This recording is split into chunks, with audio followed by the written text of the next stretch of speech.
Assalamualaikum warahmatullahi wabarakatuh. Salam sejahtera dan sukses selalu buat kita semua. Semoga kita selalu dalam lindungan Tuhan Yang Maha Esa. Sobat anak novel, jumpa lagi dengan kita di novel Sang Pewaris Konsorsium. Sebelum lanjut, mohon dukungannya. Like, komen, sharing dan subscribe-nya, biar channelnya makin berkembang. Oke, mari kita tonton. Bab 81. Penelepon itu adalah Helen. Sudah hampir 2 minggu sejak Dava menolong Helen dari tindakan Lintang yang hina. Setelah mengantarnya ke asramanya, dia mencium bibirnya dan berlari sebelum dia bisa bereaksi apa arah. Setelah hari itu, dia terus mencoba untuk menghubunginya. Bukan karena ciuman itu, tapi karena dia ingin tahu apakah Helen baik-baik saja karena dia mengira bahwa Helen pasti akan terkejut. Tidak seperti dugaannya. Helen menolak mengangkat teleponnya sama sekali. Bukan hanya itu, dia juga menolak bertemu dengannya sama sekali. Membuat Dava tidak tahu apa yang harus dia lakukan. Dia benar-benar menghindarinya. Dava tidak memiliki pilihan lagi selain membiarkannya sendirian. Dia tidak tahu kenapa Helen menghindarinya, tapi dia menghargai pilihannya. Masih ada banyak hal yang perlu dia lakukan. Jadi dia tidak bisa menghabiskan seluruh waktunya memikirkan tentang penolakan Helen untuk bertemu dengannya. Maka dari itu, dapat dibayangkan betapa terkejutnya Dava ketika dia menyadari bahwa peneleponnya adalah Helen.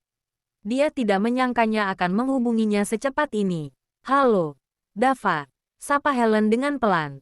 Dia memutuskan untuk menelepon Dava karena dia merasa bersalah telah mengabaikannya selama ini. "Hai, Helen," jawab Dava. Namun, suaranya sedikit terdengar tidak sabar. Dia masih memiliki banyak hal yang perlu diurus dan beberapa dokumen mengenai perusahaannya yang perlu dia tanda tangani. Dia masih sangat sibuk saat itu sehingga tidak sedang ingin basa-basi dengan Helen. "Apakah kamu sekarang sibuk?" tanya Helen ragu-ragu. Dia menyadari suara Dava yang tidak sabar dan karena dia adalah orang yang jeli, dia menduga bahwa Dava sedang memiliki kesibukan saat itu. Karena itu, dia menghindari basa-basi dan langsung mengatakan alasannya menelepon Dava. "Apakah kamu mau makan denganku pekan depan?" tanya Helen takut-takut. Jantungnya berdegup kencang pada saat itu. Dia yakin 90% bahwa Dava akan menolak ajakannya, terutama setelah dia mengabaikannya selama berminggu-minggu. "Aku belum tahu," jawab Dava dengan jujur. Dia terlalu sibuk sekarang untuk meluangkan waktu untuk bertemu dengan Helen. Baru jika dia menyelesaikan semua urusannya dia bisa bertemu dan makan bersama dengannya. "Oh, baiklah," jawab Helen dengan sedih. Jika dia memikirkannya, menghindarinya selama ini bukanlah sesuatu yang masuk akal. Dia seharusnya setidaknya bertemu dengannya dan mengatakan padanya bahwa ciuman itu dia lakukan tanpa berpikir panjang. Dengan begitu, suasana di antara mereka tidak akan seaneh sekarang. Dava mendengar suara Helen yang terdengar sedih dan menghela nafas pelan. Walaupun dia tidak memiliki perasaan apapun padanya, dia masih mengkhawatirkannya. Sayangnya, dia terlalu sibuk untuk bertemu dengannya. Namun, tidak ingin membuatnya kecewa dan sedih, dia memutuskan untuk berkompromi. "Aku akan sibuk untuk beberapa saat, tapi aku jamin ketika aku sudah selesai, aku akan meneleponmu mengenai makan bersama itu," kata Dava. Helen hampir melompat kegirangan mendengar perkataan Dava, tapi dia memaksakan dirinya untuk tetap tenang. Walaupun begitu, bibirnya tersenyum lebar. "Baiklah," jawab Helen dengan gembira. Dava tersenyum lembut mendengar jawabannya yang gembira sebelum mematikan teleponnya. Ketika telepon itu terputus, Helen melempar ponselnya ke ranjangnya sebelum melompat-lompat di kamar asramanya. Dia sangat bahagia saat itu. Kenapa dia mencium Dava? Apakah karena dia sudah jatuh cinta padanya? Kamu bercanda. Wanita gila mana yang tidak akan jatuh cinta pada Dava? Dia telah menolongnya 2 kali dan rela menghabiskan uang yang sangat banyak untuknya ketika mereka bahkan tidak mengenal satu sama lain.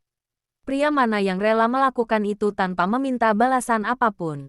Bukan hanya tinggi, tampan, dan kaya. Dia juga sangat baik hati. Dia tidak seperti pria-pria sebelumnya yang dia temui yang menatapnya rendah karena latar belakangnya yang miskin dan mengejarnya dengan uang. Dengan kata lain, Dava adalah pria impian dan penyelamat hidupnya. Dia memukul kepalanya dengan keras setelah menyadari itu setelah sekian lama. Bagaimana jika ada orang lain yang mencuri hati Dava selama dia menghindarinya? Bagaimana dia akan terus hidup jika itu terjadi? Helen tahu bahwa sekarang bukan waktunya untuk bersikap pasif lagi. Jika dia tidak melakukan sesuatu, maka pria sempurna seperti Dava akan direbut oleh rubah betina lainnya. Sementara itu di ruang kerjanya, Dava bersin dengan keras saat itu. Dia mengusap hidungnya dengan sapu tangannya dan mengernyitkan alisnya. Seseorang pasti sedang membicarakannya pada saat itu. Tapi karena dia tidak bisa mengetahui siapa pelakunya, dia mengalihkan perhatiannya kembali ke dokumen-dokumen di mejanya dan lanjut bekerja. 8 jam selanjutnya berlalu dengan cepat dan Dava benar-benar tenggelam dalam pekerjaannya. Satu-satunya waktu ketika dia berhenti bekerja adalah ketika dia makan siang. Selain itu, dia benar-benar fokus pada pekerjaannya. Dia baru saja selesai menandatangani dokumen lainnya ketika dia mendengar ketukan pintu di pintu ruang kerjanya. "Masuklah," kata Dava. Pintu itu terbuka dan Erin melangkah masuk. Dia masih secantik biasanya, tapi itu tetap tidak bisa menutupi lingkaran hitam yang terbentuk di bawah matanya. Karena perusahaan barunya saat ini sangat kekurangan karyawan. Bahkan dengan bantuan Dava, Erin masih harus bekerja 3 kali lipat lebih keras daripada Dava. Erin menyapa Dava dengan membungkuk pelan sebelum berbicara. "Tuan Halim, ada tamu yang ingin menemui Anda." Bab 82. Dava mengerutkan dahinya mendengar perkataan Erin karena dia tidak menunggu seorang tamu dalam waktu dekat. Namun, karena orang ini telah datang untuk mengunjunginya, dia merasa bahwa dia harus menyambut orang ini. "Biarkan dia masuk," kata Dava. Erin mengangguk mengerti sebelum meninggalkan ruang kerjanya. Beberapa detik kemudian, pintu ruang kerjanya terbuka dan seorang pria melangkah masuk, diikuti oleh Erin. Melihat pria itu sekilas menunjukkan bahwa dia bukan pebisnis biasa.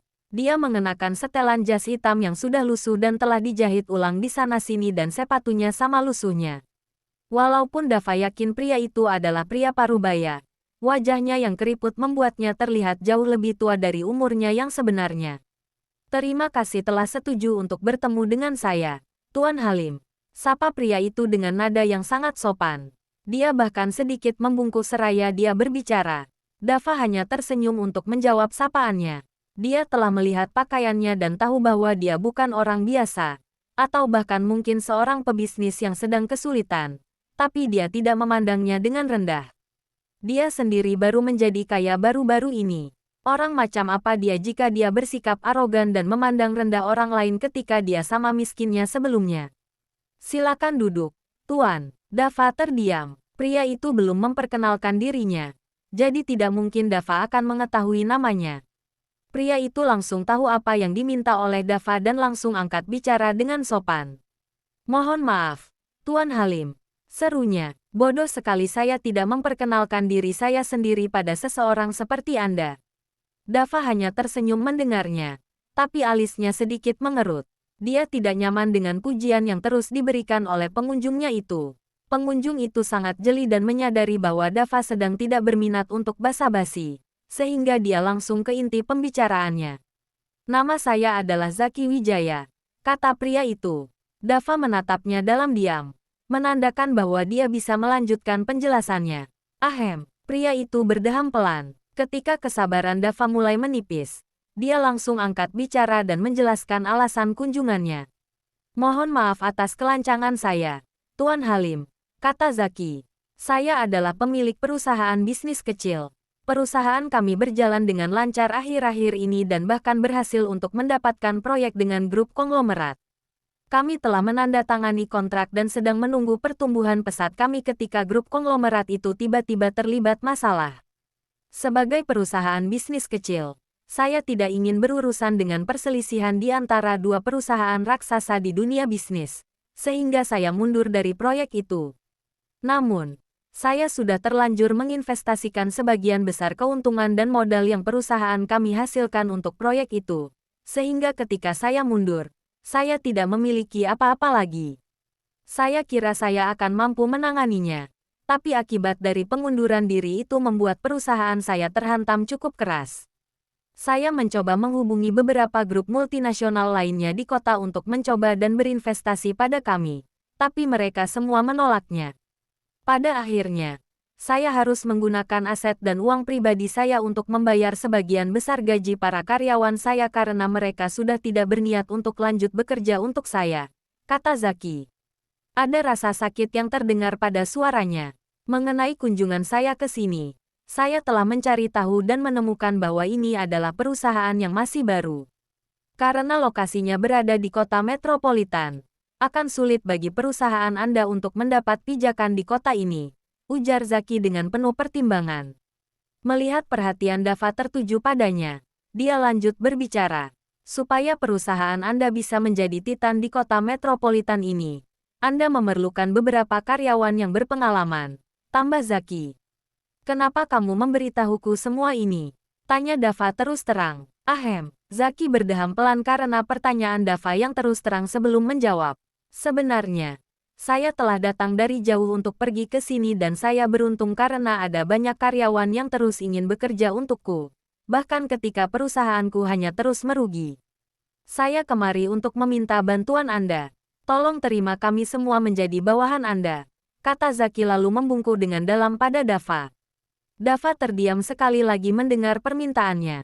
Setelah mendengarkan penjelasan Zaki, dia akhirnya memahami alasan di balik tindakannya. Perusahaannya sedang diambang kehancuran dan setelah mencari-cari, tidak ada grup konglomerat yang bersedia untuk berinvestasi di perusahaan kecilnya. Putus asa, dia tidak memiliki pilihan lain selain meminta bantuan dari perusahaan yang masih baru.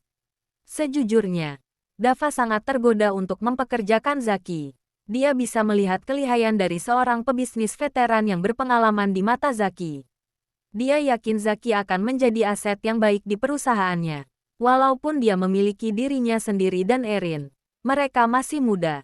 Mereka kekurangan pengalaman dalam urusan bisnis. Namun, Dava tidak ingin mempekerjakan orang asing. Dia harus memastikan bahwa Zaki adalah orang yang bisa dipercaya sebelum menambahkannya ke dalam jajaran perusahaannya. Karena itu, Dava masih ragu-ragu. Zaki berdiri dan menatap Dava. Jantungnya berdegup kencang.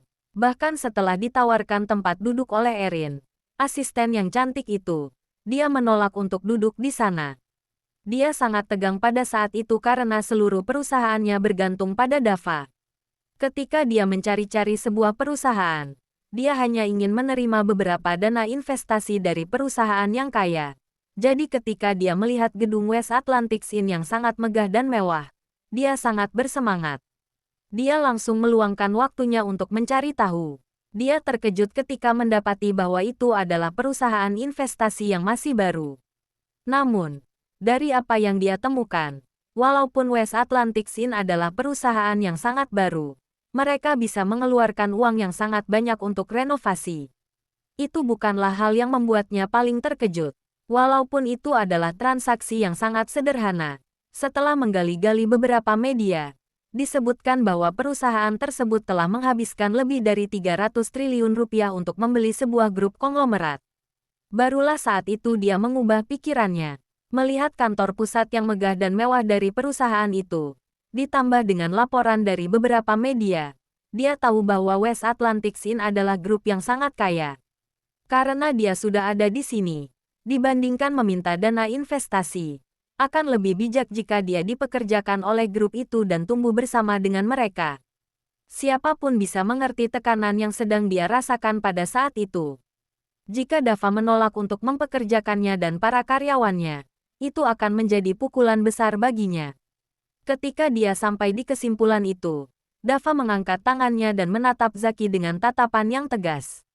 Dia sudah membuat keputusan. Bab 83. Aku akan meneleponmu lagi nanti, Tuan Zaki, kata Dava. Pada akhirnya, dia tidak bisa langsung mempekerjakan orang asing. Dia harus mencari tahu dulu dan memastikan bahwa Zaki adalah orang yang bisa dipercaya sebelum dia menerimanya. Tentu, Tuan Halim, jawab Zaki. Raut wajahnya terlihat murung, tapi dia masih memastikan untuk tetap bersikap sopan pada Dava. Walaupun Dava tidak menerimanya, dia juga tidak menolaknya mentah-mentah. Dia hanya bisa menunggu kabar darinya. Jika dia tidak menerima telepon apapun dari Dava dalam 1 minggu, maka dia akan meminta dana investasi. Zaki membungkuk pelan lagi sebelum meninggalkan ruang kerja Dava. Ketika dia pergi, Dava memberi isyarat pada Erin. Erin langsung mengerti apa yang diminta atasannya, sehingga dia mengangguk sebagai jawabannya. Dia menginginkannya untuk mencari tahu mengenai Zaki dan melihat apakah dia bisa dipercaya. Jika iya, maka tidak ada salahnya jika dia menerimanya. Segera setelah Erin meninggalkan ruangannya untuk melakukan tugasnya, ponselnya berdering lagi. Dava memeriksa nama peneleponnya dan mendapati bahwa itu adalah Bram. Dia langsung mengangkat teleponnya dan meletakkan ponselnya di telinganya. "Halo, Tuan Muda Halim," kata Bram dengan sopan. "Iya, Bram, apakah ada masalah?" tanya Dava. Langsung ke inti pembicaraannya. Dia sangat sibuk dan tidak memiliki waktu untuk basa-basi. "Iya, ada sebuah perkumpulan bisnis dan hanya perusahaan besar ternama yang diundang. Kakek Anda tentu saja diundang. Tapi dia menyuruh saya untuk memberikan undangannya pada Anda. Karena Anda sedang membangun perusahaan baru, Anda pasti akan bertemu dengan pebisnis lainnya seperti Anda dan mendapat keuntungan dari perkumpulan ini," kata Bram. Dava terdiam mendengarnya. Memang benar bahwa perusahaannya masih sangat baru dan karena dia sedang membangun perusahaannya di kota metropolitan tanpa bantuan dari keluarga Halim, dia sedang kesulitan di tahap-tahap awalnya. Namun, itu tidak akan terjadi jika dia menghadiri perkumpulan bisnis itu. Lagi pula, banyak pebisnis kaya dan ternama akan hadir ke acara itu. Itu akan menjadi peluang yang bagus baginya untuk menjalin hubungan dengan mereka, secara pribadi maupun secara bisnis. "Baiklah, aku akan menghadirinya," jawab Dava. Bram menghela nafas lega mendengarnya. Dia mengira bahwa Dava akan menolak tawaran itu, tapi ternyata tidak. Alih-alih, dia dengan siap menerimanya. "Perkumpulannya akan dilaksanakan 1 pekan dari sekarang." "Itu saja," ujar Bram. Dava berterima kasih padanya dan memutuskan telepon sebelum kembali melanjutkan pekerjaannya. Masih ada banyak pekerjaan yang harus dia lakukan. Hanya membutuhkan 2 hari bagi Erin untuk menyelesaikan penyelidikannya mengenai Zaki Wijaya. Ketika Dava membaca laporannya, dia tertegun. Ternyata Zaki Wijaya adalah pebisnis yang cerdas. Bahkan, dia hampir akan mendapatkan pengakuan di kotanya. Sayang sekali grup konglomerat itu terlibat sebuah konflik. Jika bukan karena itu, dia pasti sudah menjadi pebisnis ternama dengan mudah. Dava yakin bahwa jika dia tidak mempekerjakan Zaki, dengan ketajaman dan kelihayan bisnisnya, hanya butuh waktu baginya untuk bangkit dengan kakinya sendiri. Yang dia butuhkan hanyalah dana investasi. Yang lebih mengejutkan adalah ketika Dava membaca jumlah pekerja yang ingin terus bekerja untuknya. Jumlahnya lebih dari 500 orang. Itu benar-benar luar biasa karena di sebuah perusahaan yang memiliki lebih dari 1.000 karyawan, Zaki berhasil membuat lebih dari 500 orang dari mereka untuk tetap setia kepadanya. Erin telah meluangkan waktunya untuk mencari tahu resume setiap karyawan itu dan menemukan bahwa semua 500 karyawan itu memiliki riwayat dan latar belakang yang bersih, sangat pekerja keras, dan bahkan sangat kompeten dalam bidang mereka masing-masing. Dava kemudian mempercayai bahwa pertemuannya dengan Zaki adalah sebuah berkah yang terselubung. Jika dia bisa mempekerjakan semua 500 karyawan itu dan juga Zaki, perusahaannya akan memiliki peningkatan tenaga kerja yang selama ini mereka butuhkan. Lagi pula, dia tidak kekurangan dana untuk mempekerjakan mereka. Dava langsung menelepon Zaki dan memberitahu keputusannya untuk mempekerjakan mereka. Zaki sangat gembira mendengar keputusan Dava. Walaupun hari sudah sangat larut, dia menaiki kereta dan bergegas mendatangi gedung West Atlantic Inn. Dia bertemu dengan Dava dan berterima kasih padanya atas keputusannya. Dava sedikit malu karena sikap Zaki yang sangat tulus pada saat itu. Setelah beberapa menit, Dava akhirnya berhasil meyakinkan Zaki untuk berhenti berterima kasih padanya. Zaki harus kembali untuk memberitahu para karyawannya atas kabar baik itu karena dia telah datang dari kota lain yang sangat jauh dari tempat Dava mendirikan perusahaannya. Walaupun dia tidak yakin apakah semua 500 karyawan itu akan setuju untuk pindah dengannya karena mereka memiliki keluarga yang harus mereka urus, dia harus memberitahu mereka mengenai perkembangan terbaru itu. Dava dan Zaki berbincang selama beberapa menit sebelum mengakhirinya. Zaki berjanji akan kembali dengan para karyawannya dalam waktu 1 minggu dan berterima kasih pada Dava untuk terakhir kalinya sebelum meninggalkan perusahaan itu.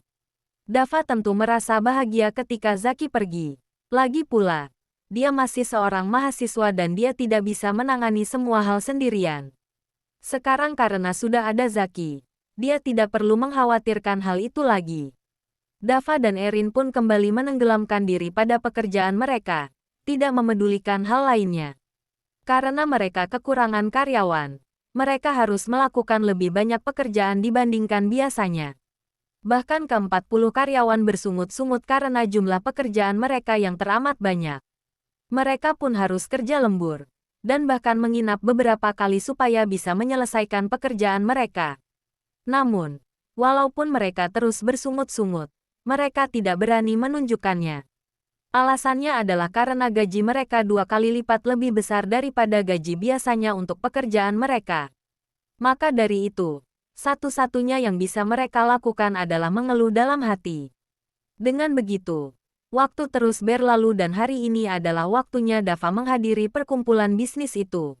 Bab 84, Dragon Estate, Dragon Lord's Imperial Residence. Dava terbangun lebih siang daripada biasanya. Dia telah bekerja sampai dini hari kemarin. Karena itu dia bangun lebih siang dari biasanya.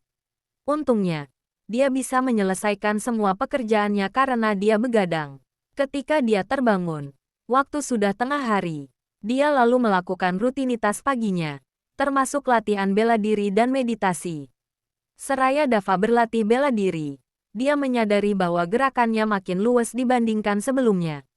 Rasanya seperti dia sudah makin baik dan makin kuat setiap berlatih, membuat Dava benar-benar kebingungan. Dia tidak tahu bahwa kakeknya telah menggunakan ramuan kuno untuk menyembuhkan luka-lukanya dan ramuan emas itulah yang meningkatkan kekuatan fisiknya dan membuat gerakan bela dirinya makin kuat dan bertenaga dibandingkan sebelumnya. Dava tidak terlalu memikirkannya dan langsung mandi ketika dia selesai berlatih bela diri. Dia sedang sarapan ketika ponselnya berdering. Dia memeriksa nama peneleponnya dan mendapati bahwa itu adalah Bram. Dia pun mengangkat telepon itu. "Halo, Tuan Muda Halim," kata Bram dengan sopan. "Halo, Bram," jawab Dava. "Saya ingin mengingatkan Tuan Muda mengenai perkumpulan bisnis yang telah dibicarakan sebelumnya." "Apakah Anda perlu diantar?" tanya Bram dengan sopan. "Tidak, aku akan datang sendiri," jawab Dava. "Terima kasih sudah mengkhawatirkan aku." "Tentu, Tuan Muda Halim," jawab Bram dengan pahit. Dia hanya bisa menerima keputusan Dava. Dava lalu mematikan telepon itu. Dia tahu bahwa Bram mungkin hanya mengikuti perintah kakeknya. Tapi jika dia menerima penawaran Bram, maka kakeknya akan bertindak berlebihan dan itu adalah sesuatu yang tidak Dava inginkan. Dia masih memakan sarapannya ketika telepon lainnya masuk. Kali ini itu telepon dari Erin, asisten pribadinya. Dava langsung mengangkat telepon itu. Mereka berbincang selama beberapa menit sebelum Dava mematikan teleponnya. Alasan Erin menelepon adalah karena sebuah dokumen yang dilupakan oleh Dava. Dava memintanya untuk mengirimkan dokumen tersebut melalui surel kepadanya. Dia baru hendak mematikan teleponnya ketika sesuatu terbesit di benaknya. Dava terlalu sibuk dengan pekerjaannya sampai dia benar-benar lupa untuk memberitahu Erin mengenai perkumpulan bisnis itu. Jika Erin tidak meneleponnya sekarang, dia pasti akan lupa untuk menyampaikan undangan itu kepadanya. Dava lalu menyampaikan undangan itu padanya. Walaupun Erin biasanya sangat sibuk, dia langsung mengenyampingkan semua pekerjaannya tanpa ragu dan setuju untuk pergi ke perkumpulan itu. Dava sedikit terkejut mendapati antusiasme dan keinginannya untuk menghadiri perkumpulan bisnis itu. Dia setengah mengira dia akan menolak ajakan itu karena dia biasanya sangat sibuk, tapi bukan itu yang terjadi. Dia malah dengan semangat menerima ajakannya. Namun, Dava tidak terlalu mengindahkan keputusannya. Mereka berbincang selama beberapa menit lagi sebelum Dava mematikan teleponnya. Dia lalu berganti pakaian untuk pergi perkumpulan bisnis itu. Karena lokasinya cukup jauh dari Dragon Estate, Dava harus pergi lebih cepat. Jika tidak, dia akan terlambat hadir ke perkumpulan itu. Dia mengenakan setelan jas yang bagus dan sepasang sepatu kulit mewah. Dia masih mengenakan jam tangan mahal yang diberikan Bram padanya untuk pesta amal beberapa bulan yang lalu. Ketika dia selesai berpakaian, Dia menuruni lift menuju garasi pribadinya. Dia pun menaiki Lamborghini-nya dan melaju pergi. Hotel Iris. Di luar hotel yang sangat mewah itu, banyak orang yang berkumpul di luar. Ada karpet merah yang tergelar dan banyak jurnalis dan wartawan yang hadir. Banyak penerima tamu cantik yang mondar-mandir dengan sibuk, menyapa semua orang yang hadir. Sementara para penjaga keamanan berkeliaran, memastikan keamanan terjaga di antara kerumunan itu. Alasan kegaduhan seperti itu sudah diketahui banyak orang. Perkumpulan bisnis yang mengundang kehadiran Dava oleh kakeknya adalah acara tahunan dan hanya pebisnis ternama yang diundang. Selain para pebisnis, selebritas terkemuka juga diundang. Acara perkumpulan itu pun diadakan di Hotel Iris, satu-satunya hotel bintang 10 di kota itu. Hanya ada beberapa hotel bintang 10 di negara ini dan Hotel Iris adalah salah satunya. Karena itu, kerumunan orang sebanyak itu tentunya adalah hal yang normal. Lagi pula, banyak selebritas kesukaan mereka yang akan hadir dan mereka bisa melihatnya secara langsung. Jika mereka beruntung, mereka bahkan bisa berfoto dengan mereka. Pada saat itu, para hadirin untuk perkumpulan bisnis itu mulai berdatangan. Sebuah mobil Maybach yang berkelas berhenti tepat di depan karpet merah. Para pengawal yang hadir bergegas ke mobil itu dan membukakan mobilnya untuk orang yang duduk di dalam. Seorang pria parubaya turun dari mobil itu. Wah, itu benar-benar dia. Itu adalah Tuan William Jayanegara dari grup Jayanegara. Seru sebuah suara yang bersemangat. Bukan hanya dia yang mengenali William Jayanegara. Karena segera setelah dia turun dari mobil, beberapa suara berteriak dengan lantang. Para jurnalis dan wartawan mulai mengambil foto dengan cepat. Karena tidak setiap hari mereka melihat sosok terkemuka kaya seperti William Jayanegara. Seraya dia berjalan, sebuah bendera yang melambangkan statusnya sebagai naratama terangkat. Setiap naratama yang hadir telah dipersiapkan untuk menunjukkan sesuatu yang menunjukkan identitas dan bisnis mereka. William Jayanegara terus tersenyum seraya melambaikan tangannya pada kerumunan itu dengan perlindungan dari dua pengawal sebelum melewati pintu hotel yang mewah. Setelah kedatangannya, beberapa naratama lainnya termasuk selebritas pun mulai berdatangan. Banyak mobil-mobil mewah menghadiri tempat itu, dengan banyak pebisnis dan selebritas terkemuka yang hadir di sana. Pada saat itu, semua orang sudah sangat bersemangat. Para jurnalis dan wartawan sibuk mengambil foto. Lagi pula, sebagian besar naratama itu memamerkan mobil mewah dan kekayaan mereka untuk menunjukkan betapa berkuasa dan kaya raya mereka. Cara mereka tiba pun akan dirilis di berita keesokan harinya dan tidak ada di antara mereka yang ingin terlihat lebih rendah daripada yang lainnya. Semangat kerumunan itu tiba-tiba meningkat ketika sebuah mobil sport yang sangat menawan, tidak seperti mobil-mobil lain sebelumnya, tiba di sana. Itu sangat mengejutkan. Walaupun sebagian besar mobil yang hadir memang sangat mewah, tidak ada yang semewah dan semenakjubkan mobil sport ini. Ketika semua orang yang hadir masih terkejut melihat mobil itu, pintu mobil itu terbuka dan seorang pria muda turun dari mobil itu. Penasaran? Siapa yang turun dari mobil? Apakah Bang Dava atau bukan? Apa aja yang akan terjadi pada pertemuan di Hotel Iris tersebut? Nonton terus video berikutnya ya. Sampai jumpa.